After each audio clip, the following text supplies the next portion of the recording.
అంటే ఇన్ని గొడవలు, గందరగోళాలు జరుగుతున్నాయి. దీంట్లో 'కొండా సురేఖ' ఇరుక్కపోయిందనుకోవచ్చు ఈ కాంట్రోవర్సీలో. ఎందుకంటే అటు ఆమె మీద ట్రోలింగ్స్ జరగడం, ఆమె కేటీఆర్ పైన విరుచుకుపడడం, అది రివర్స్ అవ్వడం. ఇది నిజంగా ఇరుక్కపోయిందనుకోవచ్చా 'కొండా సురేఖ'? లేక తెలిసే చేసిందనుకోవచ్చా? ఇప్పుడు నిజంగా కూడా ఆమెని ట్రోల్ చేసింది ఎవరు, ఆ హ్యాండిల్ ఎవరో యాక్చువల్గా ఏం తెలియదు. ఆమె డైరెక్ట్ గా ఒక పార్టీని అపోజ్ చేసుకుంటూ అసలు అలా అనడమే తప్పు. First of all until unless ఆమెకి కన్ఫర్మేషన్ లేదు.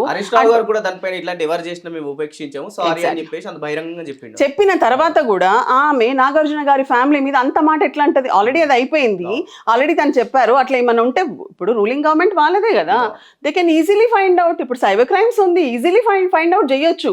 అంటే దీని ఈ సినారియోని ఇదంతా చూస్తుంటే ఏంటంటే ఇంటెన్షనల్లీ తనకు తానే ట్రోలింగ్ చేపించుకొని తనకు తానే మళ్ళీ ఈ సిచ్యుయేషన్ తీసుకొచ్చి కేటీఆర్ గారిని అనవసరంగా బ్లేమ్ చేసుకుంటూ, బికాస్ తను హైడ్రా వాళ్ళకి అండగా నిలబడి ఒక హైడ్రా ఇష్యూ చాలా సీరియస్ గా నడుస్తున్న మూమెంట్ లో ఎగ్జాక్ట్లీ డైవర్షన్ పాలిటిక్స్. అంటే ఎంత సీరియస్ గా కేటీఆర్ గారు మొత్తం టీమ్ ఆఫ్ ఏమంటారు పొలిటీషియన్స్ ఎవరైతే ఉన్నారో బీఆర్ఎస్ పార్టీ పొలిటీషియన్స్ అందరు కూడా దిగి ప్రజల దగ్గరికి వెళ్ళి మేము ఉన్నామని భరోసా ఇచ్చి వాళ్ళకి ఏమంటారు ఓదార్చుకుంటూ మేము ఉన్నాము, లీగల్ సహాయం కూడా మేమే చేస్తాము అని చెప్పుకుని, అలాంటి సమయంలో what they might have thought, okay ఇది ఎక్కడికో పోతుంది పొలిటికల్, ఇది అది చేంజ్ చేద్దాం, డైవర్షన్ పాలిటిక్స్.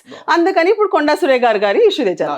తను కూడా ఎంత క్లెవర్గా, అంటే తను అనాలంటే డైరెక్ట్ కేటీఆర్ గారిని ఏదో వీళ్ళిద్దరి మధ్య fight, that is fine.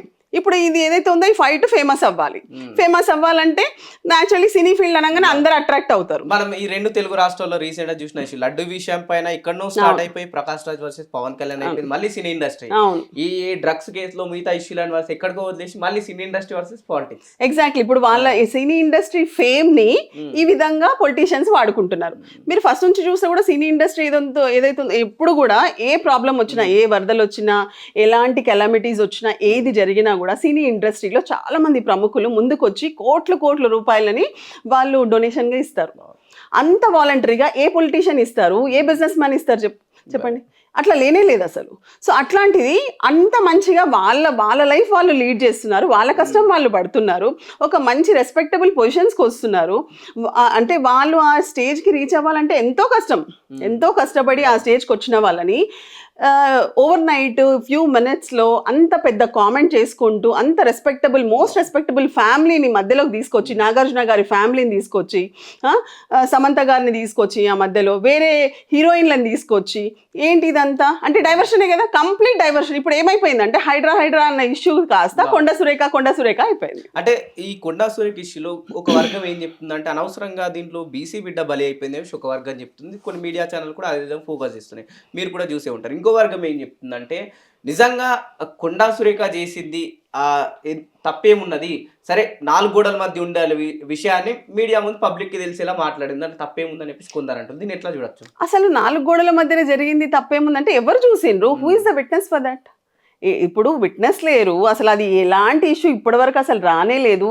A victim కూడా నేను విక్టిమ్ అయ్యాను అని చెప్పి ఎవరి మీద కంప్లైంట్ ఇవ్వలేదు ఇన్ని సంవత్సరాలలో, అసలు ఎప్పుడు కూడా జరగలేదు.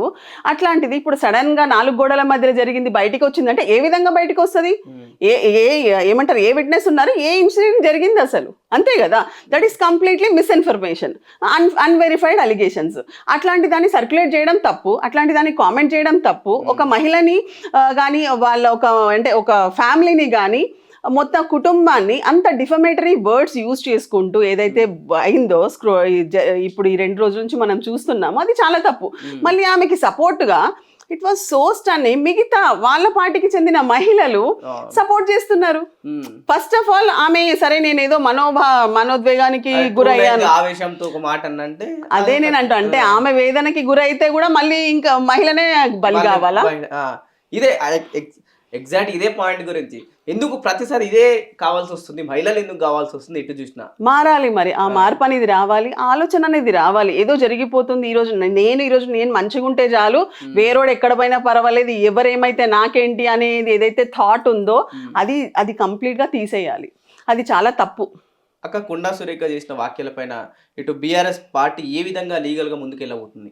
ఆల్రెడీ ఆమె మీద కంప్లైంట్ ఇవ్వడం జరిగింది. సో అదే విధంగా డిఫమేషన్ కి లీగల్ నోటీస్ కూడా ఇవ్వడం జరిగింది. మీరు చూసుంటారు, నాగార్జున గారు కూడా ఆల్రెడీ స్టెప్స్ తీసుకున్నారు, ప్రైవేట్ కంప్లైంట్ ఫైల్ చేశారు డిఫమేషన్ ది.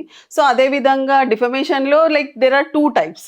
ఒకటేమో క్రిమినల్ డిఫమేషన్, ఒకటి సివిల్ డిఫమేషన్ వేసుకుంటూ డ్యామేజెస్ క్లెయిమ్ చేయొచ్చు. సో న్యాచురల్లీ ఇప్పుడు తిని ఏదైతే చేసిందో ఇవన్నీ కూడా అట్రాక్ట్ అవుతాయి ఆమె మీద. అంటే అటు నాగార్జున 100 కోట్ల పరువు నష్ట దావా వేసిందని చెప్పేసి వాళ్ళు ఇవ్వడం, నాగ చైతన్య కంప్లైంట్ ఇవ్వడం, ఒకవైపు సినీ ఇండస్ట్రీ మొత్తం ఏకతాటిపైకి వచ్చి ఎప్పుడు చూసినా మేము ఎందుకు బలి కావాలా మీ పాలిటిక్స్ వల్ల అని చెప్పేసి అందరు ఒక దగ్గరకు వచ్చేసి ఇటు అధికారంలో ఉన్న కాంగ్రెస్ పార్టీ అయితే అటాక్ చేస్తున్నారు. అంటే నాకు తెలిసి చూస్తున్నట్టు ఫస్ట్ టైం అధికారంలో ఉన్న పార్టీకి ఒక వర్గం ఇండస్ట్రీ వచ్చి ఏ ఇండస్ట్రీ అయినా అటాక్ చేయడం అంటే ఇది ఫస్ట్ టైం. అంటే ఇప్పుడు నిజంగా కూడా అటాక్ అంటే వాళ్ళకి అటాక్ చేయట్లేదు, వాళ్ళకి అలాంటి పరిస్థితి కల్పించారు కదా. అలాంటి పరిస్థితి ఎవరు కల్పించారు? కాంగ్రెస్ పార్టీ, రూలింగ్ పార్టీ కల్పించింది. కాంగ్రెస్ తప్పుతో వెళ్తుంది అంతే కదా. ఇప్పుడు ఆమెకి అంత ధైర్యంగా అలాంటి మాటలు ఎలా చెప్పగలదు? అంటే ఆమెకి పైనుంచి ఆశీర్వాదం ఉన్నట్టే కదా. Something is there. నువ్వు డైవర్ట్ చేయమ్మా, నువ్వు ఏం మాట్లాడతావు మాట్లాడు, నోటికి వచ్చినట్టు మాట్లాడని ఉంటారా, ఏదో సంథింగ్ అయింది. సో అక్కడ కూడా ఆ విధంగా ఒకవేళ మనం చూసినా కదా కూడా మరి కొండా సురేఖనే కదా బలి అయింది. మరి ఆమె బలి అయితే ఇంకొకరిని బలి చేసింది. అక్కడ ఏమైతే ఉందో అక్కడ అంటే రిజల్ట్ వచ్చింది వాళ్ళకి కదా. ఇప్పుడు కాంగ్రెస్ ఏదైతే అనుకుందో అది జరిగింది అబ్సల్యూట్లీ. మీకున్న సమాచారం ప్రకారం నిజం కొండా సురేఖ మంత్రి పదవి ఉంటుందా పోతుందా? ఆమె మీద అయితే కంపల్సరీ డిసిప్లినరీ యాక్షన్ తీసుకోవాల్సిందే. మంత్రి పదవి ఉంటుందా పోతుందా అని పక్కన పెడితే యాక్చువల్గా మరి వాళ్ళ ఓన్ పార్టీలోనే సోనియమ్మ, ప్రియాంక గాంధీ ప్లస్ వాళ్ళ 4 ఎవరైతే ప్రిడెసార్స్ ఉన్నారో ఇందిరమ్మ. సో ఇంతమంది మహిళలు ఉండి నడిపించిన పార్టీ కదా. మరి అలాంటిది వాళ్ళలో ఒక మహిళా మంత్రి ఈ విధంగా ఇంత భయంకరంగా వేరే మహిళల గురించి ఒకవేళ ఆమె చెడుగా మాట్లాడితే కంపల్సరీ ఆమె మీద డిసిప్లినరీ యాక్షన్ తీసుకోవాలి. ఆమె మంత్రి పదవిలోంచి తీసేయాలి. ఇన్ఫ్యాక్ట్ ఆమె ఎమ్మెల్యేగా కూడా పనికిరాది. సో ఇవన్నీ స్టెప్స్ తీసుకుంటే రేపు ఇంకొకరికి కూడా బుద్ధి వస్తుంది. అంటే అక్కడ ఇక్కడ ప్రధానంగా కొన్ని ఛానల్స్ కావచ్చు, కొన్ని మీడియా ఛానల్స్ ఏం ఫోకస్ ఇస్తున్నట్టు, సరే కొండా సురేఖ ట్రోలింగ్ వలన ఇంకోటి వలన ఆవేదన కూడా ఒక మాట అన్నది, దాన్ని మేము ఉపేక్షించామని చెప్పేసి ఒక వైపు చెప్తుంది. నిజం ఒక బీసీ బిడ్డ కాబట్టే మీరు ఇంతకు పూనుకున్నారా, ఆ మంత్రి పదవి తీసేదాకుంటారా, బీసీలను బతకనివ్వరా, పైకి రానివ్వరని చెప్పేసి ఒక వర్గం చెప్తుంది కదా, వాళ్ళకి ఏం చెప్పదలుచుకున్నారు? అంటే మళ్ళీ ఇందులో కుల రాజకీయాలు ఎందుకు? ఆమె అయితే అన్నది కదా, అనలేదని కాదు కదా. మళ్ళీ మళ్ళీ క్యాస్ట్ ఎందుకు తీసుకొస్తారు మధ్యలో? Irrespective of caste, creed, what ever it is, ఆమె అనాల్సిన మాట అనేసింది. అక్కడ ఎదుటి మనిషిని ఏదైతే ఉందో వాళ్ళ మనోభావాలని దెబ్బతీసేశారు. వాళ్ళని మొత్తం సొసైటీ ఎట్ లార్జ్లో వాళ్ళది డిఫేమ్ అయిపోయింది, వాళ్ళ పరువు పోయింది. సో మళ్ళీ బీసీ బిడ్డను బతకనియారా? అది ఎందుకు? కుల రాజకీయాలు ఎందుకు మనకి?